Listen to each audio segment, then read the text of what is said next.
everybody. Thank you all for being here today. So before we get started, I'd love to give a big round of applause to Mr. Brent Leary. This is Brent's one of the greatest community builders I know. So,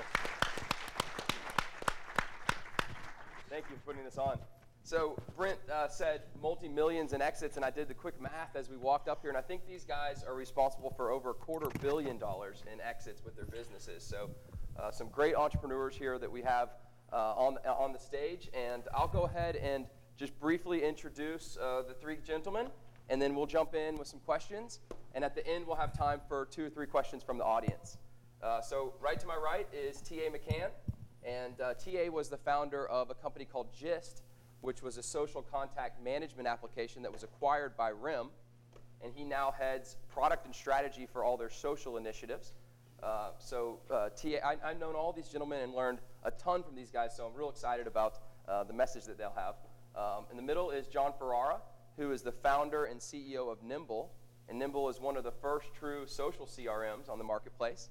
And John is one of the godfathers of CRM, having founded Goldmine back in the day, so he's got some great perspective. And then David Cummings. David is a friend of mine, and as well as a great entrepreneur. He's the founder and CEO of Pardot, which recently sold for $100 million to ExactTarget. And he's a parallel entrepreneur that runs many businesses and is never bored with his work. So, guys, we're talking today about how customer expectations have changed. And you all have run multiple businesses. So I want to ask you, TA, just right off the bat, from your first businesses and your early entrepreneurship to now, how have customer expectations changed, or how has your understanding of customer expectations changed in the marketplace? Yeah, I would say there are two. One is on the customer experience side. So people's tolerance for a product that doesn't work or doesn't look like it works very well is small and getting smaller. So you have to hook them very quickly into some sort of value before they'll make a choice to move on to something. And then second is, I'd say, the engagement model. So when we started Gist in 2008, Twitter was just starting to happen.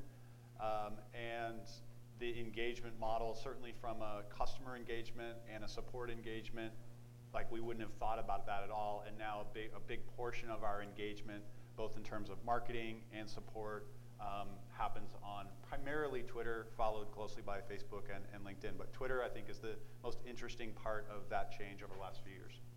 Great. John, when you all built Nimble, how did you account for the way the customer will interact, and how big a role did that play in the product's creation? Well, really the roots of Nimble go back to the concepts of Goldmine, and ultimately it's about context. Because ultimately, it's not salespeople that drive your company. It's really everybody who's customer-facing within your organization. And one of the things I learned early on when I first got into sales is that salespeople don't work in a vacuum. They work as part of a larger team, and everybody in that team is part of that conversation. And so I think that in today's marketplace, it's more critical than ever, especially when salespeople, in many cases, are being taken out of the whole marketing loop and the customer engagement cycle by companies like Pardot and HubSpot and Marketo and Eloqua. And what's going on is that the whole customer journey and the experience is radically shifting, where customers are doing their own homework, they're making their own buying decisions, and then they're starting to yell back at companies on whatever channel they want to whatever department they want, and they expect an authentic and relevant response in a timely fashion from that department, and most companies aren't prepared for that. And to play off of the word authentic there, I think nowadays people look for more opinions from companies. So before, a company might have been more bland, more of here's what we do.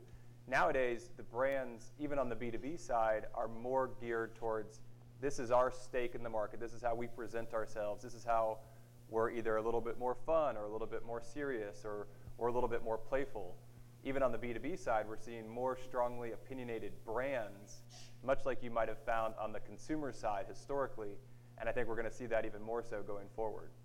Can I add to that just a little bit? I think another part is that the better salespeople are becoming more of customer advocates as opposed to salesmen.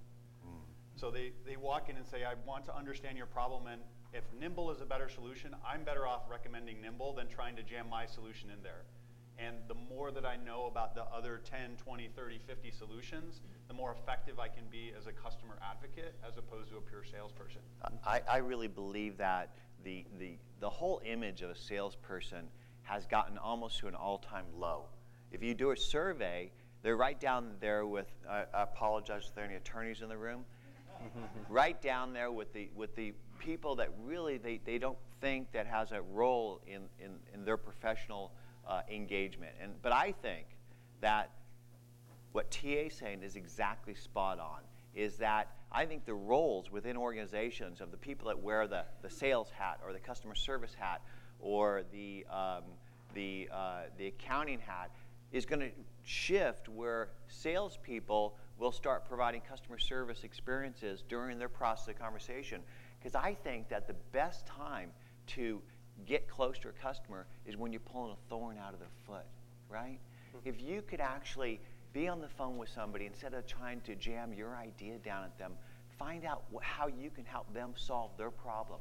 Pull that thorn out of their foot. And when you do that, you're developing a connection where there's trust, and they're going to open up to you about their business issues, and that is when, as a professional, you can help solve them. And so I think that the future of business is in engagement and conversation, is truly understanding your customer and serving their needs in a mutually beneficial relationship.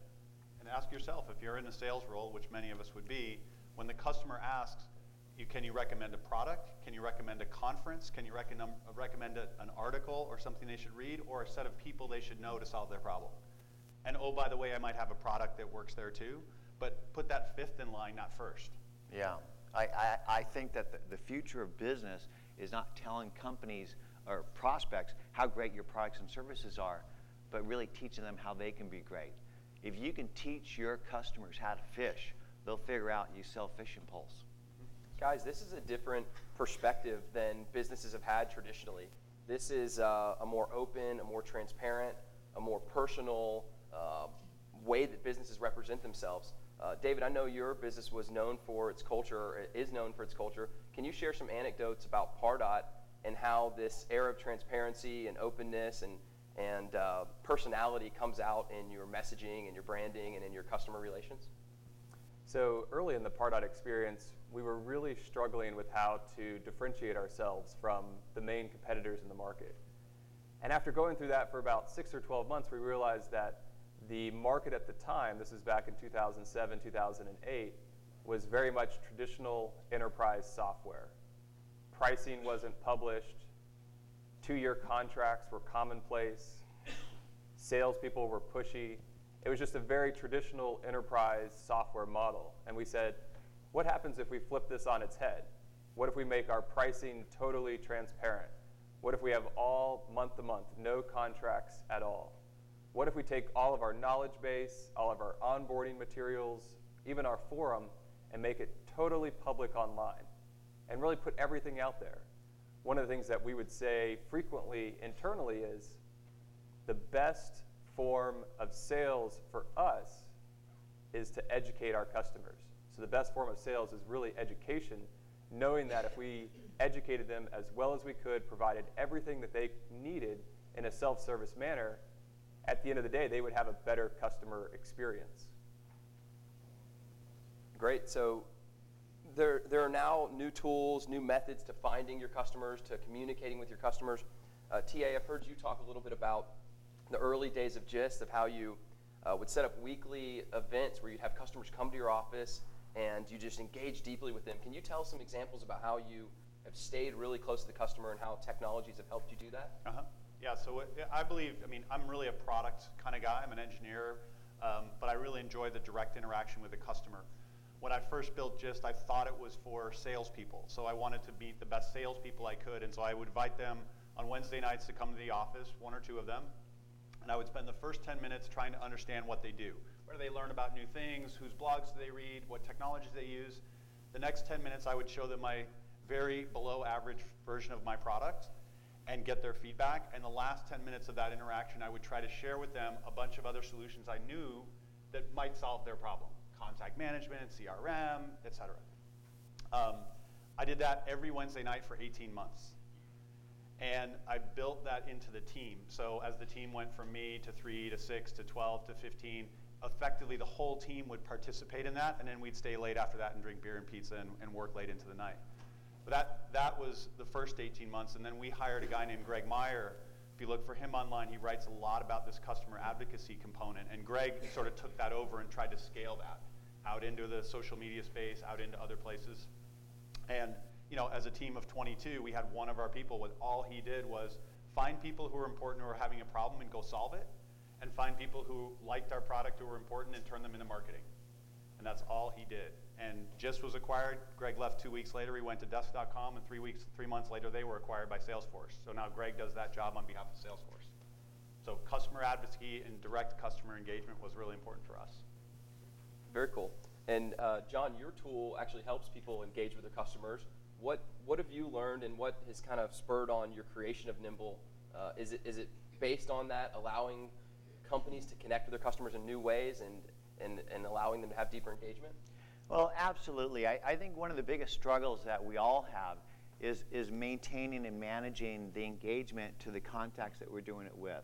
And so if you think about the way that social media is used in most companies, it's really, most companies have adopted social media to react to people yelling at them. They hire a 25-year-old kid and give him Hootsuite and say, go get him.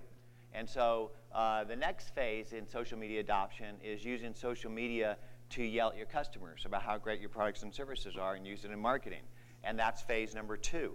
And I think that the next phase of social media adoption within businesses is basically going to be empowering all the team members within a company to begin to do what I call the 5 E's of social business. It's educate, enchant, engage, embrace, and empower your customers. And you do that by giving your knowledge away. And I'm going to tell you a little story about a small company called IBM that does that on a daily basis. I want you all to go out and search on your browser, on your Twitter stream, pound IBM, pound social biz, space IBM. And what you'll see is worldwide there are customer-facing business people at IBM who on a daily basis are educating and engaging the constituency out there in the river, in the social river. And what that does is it builds their personal brand. And by building the personal brand, they're building the company brand. And if you think about it today, IBM within 2 years has become a thought leader in social business by empowering their customer-facing line-level business people to build their personal brand and thereby build the company brand. And this is the type of engagement that can truly scale a company and a brand. And you can see examples of that all across the industry. HubSpot is an example of that. There isn't one person at HubSpot that shares and engages. Everybody in the company is doing that. And that is the future of social business. The problem is when you're doing that, there's no context to the conversation. So basically, y'all live in Twitter, Facebook, LinkedIn, Pinterest, Instagram, Foursquare, Google+, and Instagram. And then you try to manage it with Hootsuite or TweetDeck. But none of those conversations is tied back to who you're talking about, the customer prospect contacts that your company does business with, and that's what we're trying to solve with Nimble, is helping you bring context to contacts with insights to allow you to know which customer you should be talking to right now. It's really incredible when you think about it. Because we were effectively competitors when I was Gist and we were Nimble, or slightly related, but I use a term like the 360-degree view of the customer. So each one of you have a view which may be between us, emails, meetings, phone calls. Then there's like this whole life that you have out there that I want to understand. Oh, you just came back from Hawaii, or your kids are playing a soccer game. And you work for a company and they have a sort of a persona. And so Nimble or Gist or other products that are in our space help you to get that sort of holistic view of the person you're interacting with. And you may choose different ways to build a relationship. Oh, my kid plays soccer too. How was Hawaii? Which is a totally different thing. Or I enjoyed that article you posted on Twitter about XYZ. It's very difficult to get that all together unless you're using a product like one of ours. And yet it's a means for you to build strong relationships and understand context of the people you're dealing with. And people don't buy from companies, they buy from people. And you need to really think that through in a sales context. You know, TA, you're exactly right. But the thing I think that people forget about is it's not only the relationship. Not all customers want a relationship with you. What they want is they want to solve their business issues.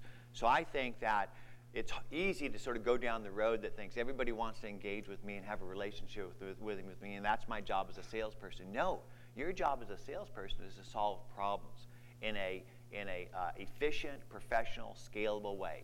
And so I think that the tools that we're talking about allow you to crack the door open, to establish the relationship, which leads to trust, which then they open up to you about their business issues, which as a professional you can then solve.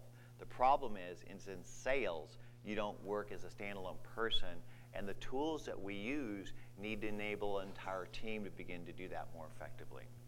Very cool. So what we're talking about here is engaging and educating our customers and our community, building community around the folks that have the problem that our services and our products solve. Question for David: how tactically do you communicate via blog, content marketing? What are some ideas for ways to tactically have that message out and connect with the people that you're looking to, that are your audience and that you're looking to build community with? So I'm a big fan of inbound marketing or content marketing. I think the idea of outbound marketing, as Kyle blogged about yesterday, versus inbound marketing is very much the way of the future and the way of today. Even looking out in the audience here, we have Adam from Insightpool, who has a Twitter application to more effectively engage with their fans. Rob from Badgie has a tool to more effectively engage with fans. So I think it's going to be a combination of inbound marketing, where you're producing high-quality content as well as tools.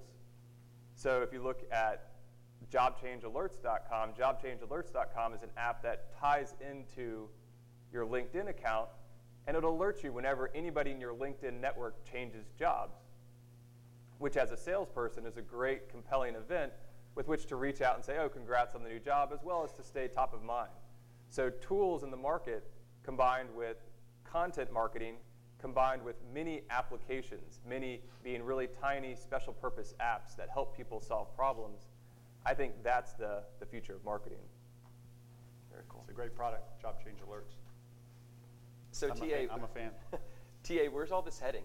So lots has changed up to now, but what's the future of marketing and sales and connecting with customers? What are we going to see in the next couple of years? Well, I would argue that most companies, even the most sophisticated ones, don't yet still have a holistic understanding of a user. It's quite difficult. Databases, different systems, no APIs. Every now and again, you can stitch together a couple of pieces. Like somebody read this blog post and retweeted and then bought my product. Like even that's sometimes pretty difficult. Mm-hmm. Let alone they bought my product and they told 3 other people about my product and they told 7 other people. Like that, we will get there sometime soon, but that's quite challenging. But so I think that's one component of it. I think this sort of deeper understanding and profiling of people. So if you look at, all of you probably have an email list, right, of number of customers. But can you stack rank that email list based on Cloud Score? Like who's actually influential? Can you stack rank that list on who has some influence to your brand or product? And could you combine those 2 things together to say who has real relevance and influence and who likes my thing? And how do I make sure to send them a t-shirt? Like that in and itself, which we did at GIST and did a lot of that by hand. There are tools which are emerging that will allow you to do that type of thing. But you talk to, for every 100 people I would talk to, there's like 2 who would have done even something as simple as I just described. And yet what you really want to do is say, how do I make sure to figure out who I should send a t-shirt to or a Christmas card to say, thanks a lot for doing this particular thing with our product, or I think you would really like this blog post, or you should come to this conference. So that's, I would say, forms of customer engagement where you're identifying key influencers who have high affluence to your product or your brand or your space and engaging them in unique and different ways. I think it's all still too complex and hard. I think that all of us as business professionals know what we should do. I think as human beings, we know what we should do. Do we all eat right? Do we all exercise right? No. I think to be a business professional today is hard. I think that every day you wake up and you look at your inbox and you start digging out of that hole in the sand, and it never, ever, ever is empty. It continually fills up. We spend our days basically reacting to messages coming to us rather than having a plan and a purpose on a daily basis. And I think that we all need help with that. I think that Dale Carnegie, Zig Ziglar, Napoleon Hill, Brian Tracy, Stephen Covey, Tony Robbins, they're all teaching the same message. We need to do the basics. John Wooden said that, and that's what wins games. It's just today it's harder to do. With all these different signals and channels and people to communicate, as an individual business person, it's hard to do. As a company, it gets really, really complex. And what are the solutions? If you think about this word of social business, social selling, social CRM, it's even confusing. What the heck is a social CRM, right? If everybody's calling themselves social CRM, is it the application of social to enterprise software? What are these enterprise software tools? Social marketing, social service, social selling, social analytics, social community. I think it's all these different tools that we're all trying to apply to our business to help us with the customer lifecycle process. And I think the future is not one monolithic company and product that's going to do all that for us, like Microsoft Office. Because how many of you still today use Microsoft Office? I think we're all using the best of breed little pieces, and we want to pull them together. So I think that all these software companies that are emerging today with these open APIs are going to be able to allow you as a customer to tie the products together that best suit you. Because if you think about it, all these different marketing programs and engagement systems, if you could pull them together and have them intelligently help you do your job, it's going to be a lot more fun. And I think that the tools that provide insights, that help you find the needle in the haystack, that empower you to connect with the right customer at the right time on the right channel with the right message, that is the thing that's going to change your lives. And I think we're getting real close to being there. I'm solving that inbox problem, by the way. Bring it. Well, great, guys. Messages from my customers, messages from people I'm meeting with today, messages from only important people. Working on that one. Cool. Well, let's open it up to some questions from the audience. I appreciate what John said.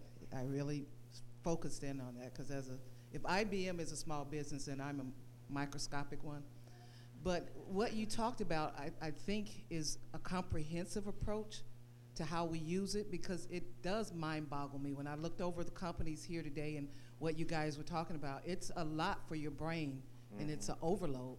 Yeah. So how do we take that and compartmentalize that to what we're doing individually? And I think you were going on the right track with that. So if you guys could talk about that part, because I think that's important. It's a lot of stuff there, but just because it's there doesn't mean we all should use it or it all suits us. And I absolutely agree with you. I think that most people that talk about this stuff talk about it at 60,000 feet with big old words that are just too complex, with big products that are expensive that in many cases aren't applicable to the small work group market or the individual business professional. And back in the gold mine days, half our customers were individual people. The other half of them were companies in the 5 to 50 team market. And if you come back to my session at 10-something, I'm going to talk about how individual business professionals can do simple things to build their personal brand and grow their network and turn that network into opportunities. I'd give you the advice, I agree that it's too complicated, is in this room there are probably, I'll just put Kyle on the spot. Kyle is quite well versed in many of these technologies, so take him to coffee and say, these are some of the problems I think I need to solve. Which one do you think I should tackle first, and what tool should I use? And there are a bunch of people in this community. I'm from Seattle and came down. There's a lot of people in this community that are wanting to sort of share that information. Half an hour coffee. You'll just want to pick one thing. You don't want to pick all the things. Pick one thing to start with. It might be your personal brand. It might be the email list thing I talked about. It might be working on Facebook. There's a variety of them. But leveraging a connection with another person that can easily think, oh, if I were in your shoes, I would do this, and I would use these 2 or 3 things. And then you can stay in that little compartment for a little while until you feel like I got that one, and then move on to a different one. But leverage your social graph. There are smart people in this room who are willing to help. Cool. Time for one more? One quick question. Adam, you're on the spot. Do you guys think there should be a difference between a CRM for sales guys and a CRM for marketers? And if so, what are those differences? No. No. No. Well, there you have it. No. That's about as quick as you can get. All right. Can we give him a round of applause? That was a great.